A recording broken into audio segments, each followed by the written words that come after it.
Good morning to all of you. Today we will start our first chapter again and the topic for today is evaporation. जैसे कि आपको याद होगा last video में आपने एक डिफरेंस पढ़ा था evaporation और vaporization में. सबसे पहले इसको दोबारा से एक बार रिपीट करते हैं, ध्यान से समझना है. अगर हम evaporation की बात करें that is a natural phenomena but vaporization is not a natural phenomena. अगर हम इवेपोरेशन की बात करें तो नेचुरल फिनोमिना कैसे है, क्योंकि हम इस चीज़ को अगर चेक करते हैं तो नेचर में हम ये चीज़ें कहने का मतलब चेक कर सकते हैं कि ये सब चीज़ें प्रेजेंट है. जैसे मान के चलते हैं इन दिनों में समर में प्रॉब्लम क्या आती है कि जितने भी पॉन्ड्स हैं लेक्स हैं वो ड्राई हो जाते हैं, तो उसका वाटर कहाँ चला जाता है? नेचुरल सी बात है, कहाँ चला जाता है? एटमॉस्फेयर में, सराउंडिंग में, क्लाउड्स की फॉर्म में. तो कैसे चला जाता है? With the help of the process evaporation. तो क्या वर्ड यूज किया हमने? इवेपोरेशन. यही चीज अगर आप नोट करेंगे जब हम क्या करते हैं एक बाउल के अंदर पानी डाल के रख के भूल जाते हैं, तो कुछ दिनों बाद अगर आप उसको चेक करें कि आपको पानी मिलता है? नो. क्यों नहीं मिलता है? क्योंकि पानी क्या हो जाएगा? इवेपोरेट हो जाएगा. क्या वर्ड यूज किया हमने? इवेपोरेट. वेपराइज तो नहीं का वर्ड यूज किया. क्यों? क्योंकि that is a natural phenomena. फिर दूसरा पॉइंट आता है, अगर आप कपड़े हैं उनको अगर आप धूप में डाल देते हो, गीले कपड़े हैं, तो वो कुछ देर के बाद क्या हो जाते हैं? सूख जाते हैं, ड्राई. तो वो प्रोसेस भी देखें तो कौन सी है? पानी कहाँ चला गया? वेपर्स में कन्वर्ट हो गया. लेकिन इनमें एक चीज कॉमन है. क्या चीज कॉमन है? कि हर एक में अगर हम नोट करें जो पानी है वो वेपर्स में तो कन्वर्ट हुआ लेकिन बिना अपने बॉइलिंग पॉइंट पर पहुंचे. और इसी प्रोसेस को हमने क्या कहा था? evaporation. तो evaporation is the process of conversion of a liquid into vapors without reaching its boiling point. जबकि वेपराइजेशन में क्या बताया था? After attaining it's boiling point. तो वेपराइजेशन कब बोलते हैं? जब बॉइलिंग पॉइंट आ जाता है और उसके बाद लिक्विड वेपर में कन्वर्ट होता है तो उसको बोलते हैं वेपराइजेशन. लेकिन इवेपोरेशन कब बोलेंगे? जब बिना बॉइलिंग पॉइंट पर पहुंचे, कहने मतलब बिलो इट्स बॉइलिंग पॉइंट अगर वो लिक्विड किसमें? वेपर्स में कन्वर्ट होता है, तो सच ए प्रोसेस कॉल्ड इवेपोरेशन. तो इवेपोरेशन की डेफिनेशन आप सभी को क्लियर हो गई होगी और इस डेफिनेशन को लिखेंगे. रिपीट कर रहा हूं, ध्यान से नोट करें. The process of conversion of a liquid into vapours without reaching its boiling point is called evaporation. Note down करेंगे. नेक्स्ट जो हमारा पॉइंट रहेगा that is the factor affecting evaporation. जो हमारे फैक्टर्स हैं, कौन कौन से फैक्टर हैं जो इवेपोरेशन को अफेक्ट करने वाले? उसमें सबसे पहला है सरफेस एरिया. अब ये क्या होता है? सबसे पहले अगर हम देखें सरफेस एरिया को समझाने के लिए हम एक छोटा सा एग्जांपल लेते हैं. आपने क्या किया? दो कंटेनर लिए,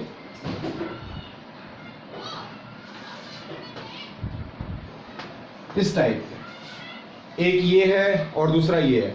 दोनों में सेम अमाउंट वाटर का डाला. इसके अंदर भी 100 ml वाटर है और इसके अंदर भी 100 ml वाटर है. अगर हम इसमें देखें तो इसकी हाइट थोड़ी सी और ज्यादा कर लेते हैं ताकि आपको क्लियर हो जाए.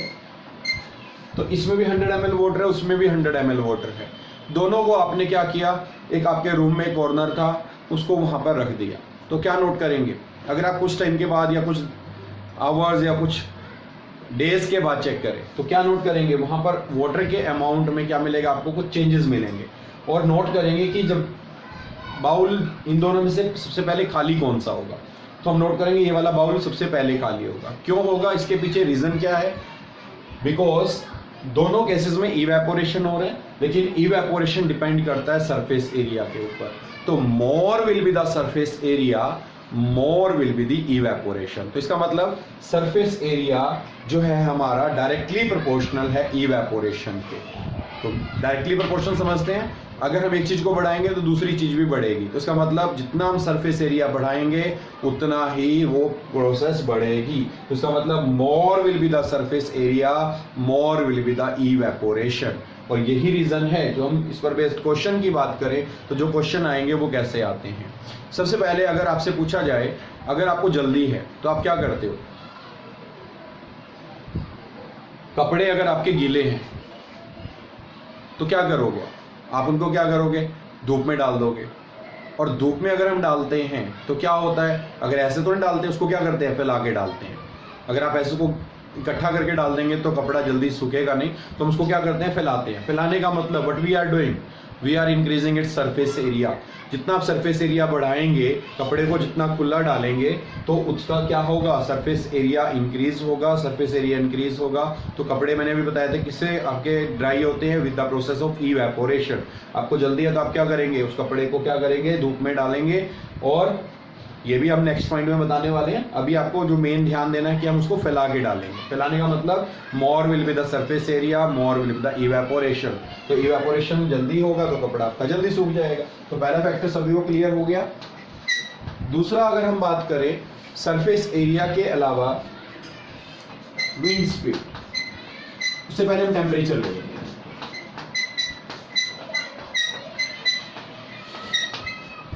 अगर हम टेम्परेचर की बात करें, टेम्परेचर अभी मैंने बताया कि अगर हम एक कपड़े को धूप में डालते हैं और एक को छांव में डालते हैं तो कपड़ा जल्दी कौन सा सूखेगा, जो धूप के अंदर है। क्यों सूखेगा, क्योंकि जब हम धूप की बात करते हैं तो there will be more temperature. जितनी धूप ज़्यादा होगी उतनी गर्मी ज़्यादा होगी, उतना टेम्परेचर भी ज़्यादा होगा। अगर आप रूम के अंदर होते हैं तो आपको इतनी गर्मी नहीं लगती जितनी बाहर लगती है। क्यों, क्योंकि जब आप धूप में डायरेक्ट कॉन्टैक्ट में आते हैं तो हीट आपको ज़्यादा मिलती है और आपकी बॉडी का टेम्परेचर ज़्यादा इंक्रीज होता है। यही चीज़ यहाँ पर होगी। तो more will be the temperature, more will be the evaporation. तो दैट मीन्स अगर हम बात करें, evaporation is again directly proportional to the temperature. तो जितना ज्यादा टेम्परेचर होगा तो क्या होगा, इवेपोरेशन उतना ज्यादा होगा। तो क्या वर्ड यूज कर रहे हैं, डायरेक्टली प्रोपोर्शनल। इसी को हम यूज करते हैं डेली लाइफ में। अगर आपको जल्दी है और भी तो क्या करते हो आप, प्रेस से कपड़े को क्या करते हो, आयरन करना शुरू कर देते हो। तो जितना ज्यादा टेम्परेचर होगा तो उसमें से जो वाटर है वो स्टीम की फॉर्म में या वेपर्स की फॉर्म में कन्वर्ट हो जाएगा और जल्दी आपके कपड़े ड्राई हो जाएंगे। या धूप में डालेंगे तो भी रीज़न आपको क्लियर है। अगर छाँव में होता है तो यही रीज़न आप नोट करेंगे कि आपके जो कपड़े हैं विंटर में प्रॉब्लम रहती है उसको ड्राई सुखाना, लेकिन समर में ये प्रॉब्लम नहीं रहती है क्योंकि समर में टेम्परेचर ज़्यादा होता है। तो टेम्परेचर क्लियर हो गया। Next one is the wind speed. अब विंड स्पीड पर आते हैं। अगर हम बात करें more will be the wind speed then more will be the evaporation. अब ये कैसे, अगर मान के चलें बाहर बारिश आ रही है और आपको कपड़े जल्दी सुखाने हैं, धूप भी नहीं है, तो क्या करेंगे हम रूम के अंदर कपड़े को डालते हैं और क्या करते हैं, ऐसे छोड़ दें, नो, हम क्या करते हैं, फैन को ऑन कर देते हैं। फैन ऑन करने का पर्पज़ क्या है, अगर हम फैन को ऑन करते हैं तो फैन क्या करेगा, हवा देगा, विंड स्पीड को इंक्रीज करेगा और मोर will be the wind speed and more will be the evaporation. तो इसका मतलब डायरेक्टली प्रोपोर्शनल है। तो इसका मतलब सरफेस एरिया भी डायरेक्टली है, टेम्परेचर भी डायरेक्टली है, विंड स्पीड भी डायरेक्टली है। इसके अलावा हम नेक्स्ट की जो बात कर रहे हैं दैट इज द ह्यूमिडिटी।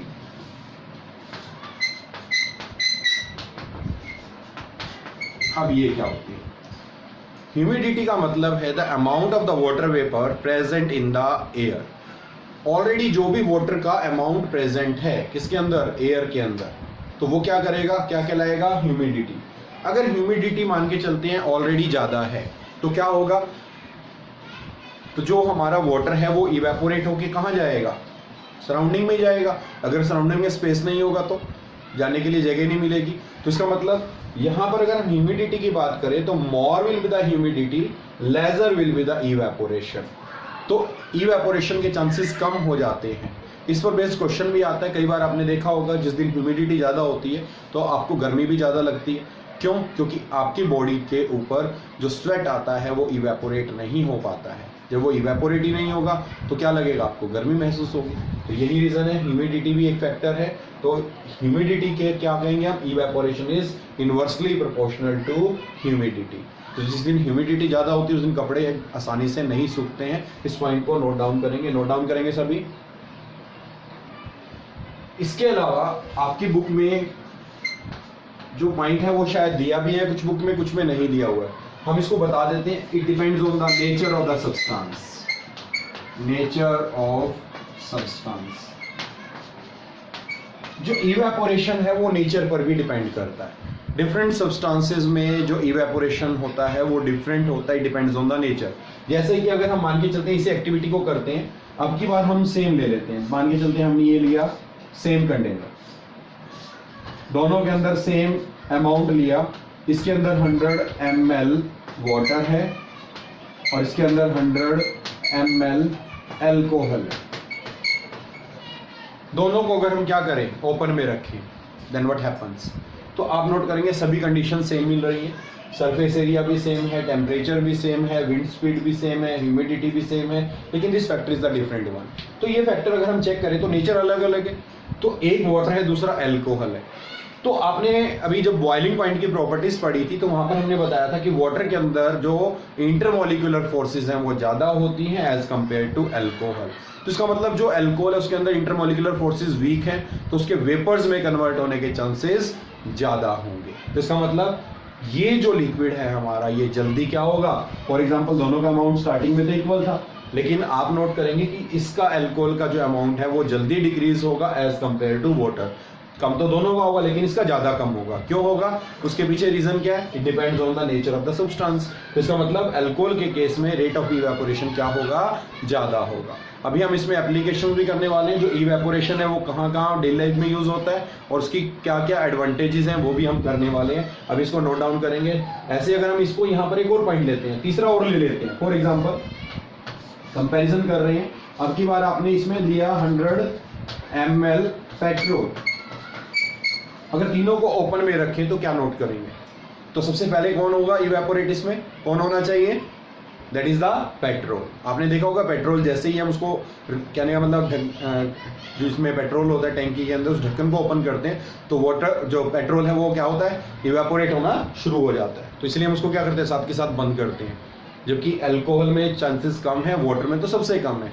तो इसका मतलब इसमें जो इवेपोरेशन का रेट है, अगर हम ये फैक्टर सेम देते हैं, surface area, temperature, wind speed, humidity, तो इन तीनों में से अगर हम कंपैरिजन करें तो सबसे ज्यादा इवेपोरेशन किसमें होने वाला है, दैट इज पेट्रोल।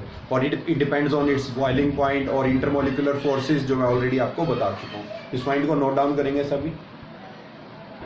नेक्स्ट हमारा जो पॉइंट है that is the evaporation causes cooling. आपने नोट डाउन किया होगा डेली लाइफ के अंदर कि जब भी जहां पर इवेपोरेशन होता है तो उसका कुछ ना कुछ इफेक्ट होने वाला है। वो इफेक्ट क्या है कि जहां पर भी इवेपोरेशन होगा वहां पर क्या होगी, कूलिंग होगी। और इसको हम डेली लाइफ में यूज भी करते हैं, आपने नोट डाउन किया होगा। जैसे कि अभी इन समर डेज के अंदर आप नोट करते हैं, अगर हम गली के अंदर हैं तो वहां पर क्या करते हैं, थोड़ा सा जो वाटर है उसको स्प्रिंकल करते हैं, उसको छिड़कते हैं, पानी को बहाते नहीं है, थोड़ा सा छिड़कते हैं। तो उससे होता क्या है, आप नोट करते हैं कि वहां पर जो टेम्परेचर है वो कम हो जाता है। अगर एक पर्सन को फीवर है तो क्या किया जाता है, अगर ज़्यादा फीवर है तो उस पर क्या करते हैं, ठंडे पानी की पट्टियाँ रखते हैं। क्यों रखते हैं, क्या रीज़न है उसके पीछे। अगर आपको जल्दी है और आप चाय पी रहे हैं तो क्या करेंगे, तो क्या किया जाएगा, कप में पिएंगे या फिर सॉसर प्लेट होती है उसके अंदर लेंगे। सॉकर प्लेट जो होती है वो क्या करती है, ये सारे जो हम डेली लाइफ की एक्टिविटीज़ हैं ये इसी फिनोमिना पर बेस्ड हैं। और कई बार आपने देखा होगा अपने हाथ के ऊपर जब यहाँ पर पेट्रोल रखते हैं या फिर अल्कोहल को रखते हैं तो आपको वो ठंडा महसूस होता है। क्यों महसूस होता है, क्या रीज़न है उसके पीछे, तो उसके पीछे यही फिनोमिना है कि इवेपोरेशन कॉजेज कूलिंग। जहाँ पर भी इवेपोरेशन होगी वहाँ पर कूलिंग होगी। फॉर एग्जाम्पल आपने जैसे ही पेट्रोल को अपने हाथ पे रखा तो पेट्रोल क्या करेगा, आपके हैंड से हीट को एब्जॉर्ब करेगा और अपनी स्टेट चेंज करेगा। क्योंकि जब आपने अल्कोहल रखा तो वो कैसा था, लिक्विड था। पेट्रोल रखा तो क्या था, लिक्विड। लेकिन वो अपनी स्टेट चेंज करने के लिए उसको क्या चाहिए, लेटेंट हीट। क्या वर्ड यूज किया मैंने, लेटेंट हीट। तो लेटेंट हीट ऑफ वेपराइजेशन जो उसको चाहिए, तो लेटेंट हीट ऑफ वेपराइजेशन वो कहाँ से लेगा, आपके हैंड से। और अब आपके हैंड में से हीट क्या हो रही है, रिलीज हो रही है। तो आपके हैंड का टेम्परेचर क्या होगा, डिक्रीज। और यही मेन रीजन है कि जब भी इवेपोरेशन होता है तो जो लिक्विड है अपनी स्टेट चेंज करेगा। स्टेट चेंज होने के लिए वो एनर्जी कहाँ से लेगा, जिस बॉडी से लेगा उस बॉडी का टेम्परेचर क्या होगा, decrease. And this is the reason why we call evaporation causes cooling. तो इवेपोरेशन के लिए जो एनर्जी चाहिए तो वो जिस चीज में से निकलेगी तो उसका टेम्परेचर कम होगा, इसी चीज की वजह से वो कूलिंग इफेक्ट शो करता है। ये मेन पॉइंट था आपको, जो अगर समझ में आ गया तो हम अब फिनोमिना जो हम डेली लाइफ में करते हैं वो आपको समझा रहे हैं। सबसे पहले अभी मैंने आपको पेट्रोल और जो अल्कोहल था उसका रीजन बताया। इसी पर बेस्ड आपका अगर हम अर्थन पॉट की बात करें, मटका, जो मटका होता है उसके अंदर अगर आप क्या करते हैं, पानी को रखते हैं तो वो क्या करता है, पानी उसमें ठंडा हो जाता है। तो कैसे ठंडा होता है, जो अर्थन पॉट है उसके अंदर क्या होते हैं, पोर्स होते हैं।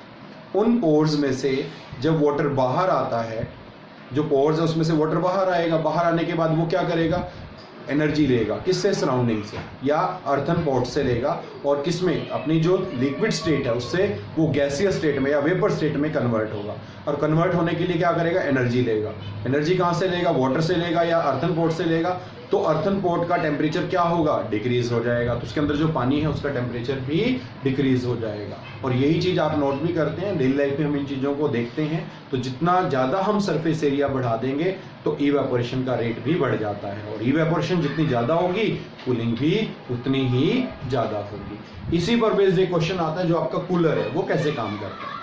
जो हमारे घरों में कूलर है वो भी इसी प्रिंसिपल पे काम करता है। उसमें हम क्या करते हैं? वाटर डालते हैं, और जो पानी है जब वो क्या करता है? ऊपर जाता है, और जब जो पैड होती हैं कूलर की उसमें से जब नीचे आता है तो पैड का रोल क्या है? पैड क्या करती हैं? उस वाटर का सरफेस एरिया इंक्रीज कर देती हैं, और जितना कूलर ज़्यादा बड़ा होगा उसकी कूलिंग भी उतनी ज़्यादा होगी। तो सरफेस एरिया पे डिपेंड करता है। अभी आपने पढ़ा था फैक्टर अफेक्टिंग इवेपोरेशन, तो more will be the evaporation, more will be the cooling. इसी पर बेस्ड एक क्वेश्चन आता है, why desert cooler cool better on a hot dry day? क्या वर्ड यूज किया मैंने? Hot dry day. अब हॉट का मतलब तो टेम्परेचर ज़्यादा है, ड्राई का मतलब ह्यूमिडिटी लेस है। अगर ये दोनों फैक्टर की बात करें तो ये इवेपोरेशन को फेवर करेंगे, और जितनी ज़्यादा इवेपोरेशन होगी कूलिंग भी उतनी ज़्यादा होगी। तो पॉइंट नोट किया, इवेपोरेशन कॉजेज कूलिंग क्लियर है। डेली लाइफ में हम इनको कैसे यूज़ करते हैं? अगर आप मान के चलते हैं एक प्लेट लेते हैं, सोकर प्लेट है, उसके अंदर चाय को डालते हैं तो क्या होगा?